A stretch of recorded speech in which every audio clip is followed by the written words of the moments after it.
What is going on, my fellow Sparks? What the heck is up? So if you watched my last video over the color white, you'll know that I left a little hint in there at the end for you. Well, once again, go ahead and grab your Oko. Let's go ahead and +2 and we'll dive right into this, alright? So let's go ahead and talk about red. Okay, I get it. I said wild color, and you guys are what, expecting something a little more green? Okay, but I'm gonna still stand by my choice. Red is just that, wild. They are wild with emotion and passion. Dare I say, even explosive. Red embodies the principles of impulse and chaos, and draws its powers from the very mountains themselves, be it the dragons from the top of them, or the raging magma inside, and much like a volcano, they are primed to erupt. Red's allies are black and green as they share minded thoughts and freedom and passion, while their enemies are white and blue, infuriated by their order and reason. So if you want to know about red, just know that they are impulsive, uncontrollable, and very headstrong in the most beautiful way possible. Red seeks out new experiences and new ways to express itself, and it seizes them. Nothing will get in their way. Red acts without hesitation, and much like time, they wait for no one. Red places a great deal of emphasis on combat, believing that the strong will rise and the weak should fall. They are still compassionate, however. It's just limited to a close net of people, or even to just themselves, because they will never lack emotion. That's literally what they are. However, much like the other colors, they're not without their weaknesses either. Let's go ahead and see where they fall short. So we established already that red is impulsive and has no shortage of passion. This extends to the board as well. Red will drop creatures on you at an alarming rate, and their early game pressure is hands down their strongest strength. Red has the ability to end a game clean in just a few turns, if given the right opportunities.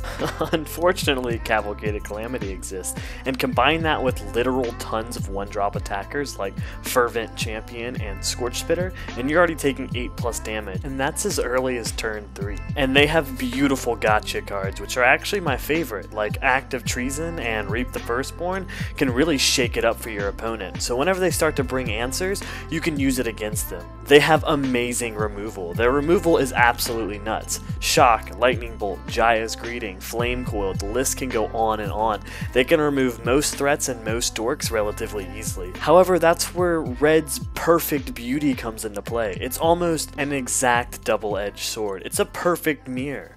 Let me go ahead and show you.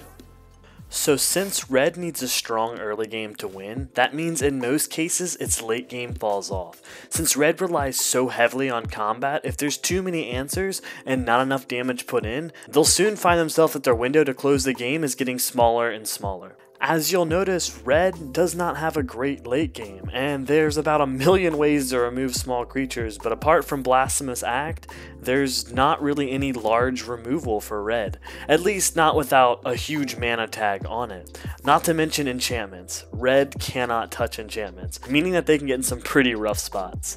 So let's go over what we know about red. We know that they have a very strong early game, and they have some great gotcha turnarounds. Did I mention they also have a really good early game? However, their flaws revolve around late game and enchantments like we just talked about. Some of the key words you're going to be finding are haste, and you're going to see so much of this because it's a primary that is red, and basically nullify summoning sickness and make sure that you have no hiccups in your early game domination. There's First Strike. Yes, you're going to see a lot of this in red as it falls right in line with early game and assuring you hit before your enemies will.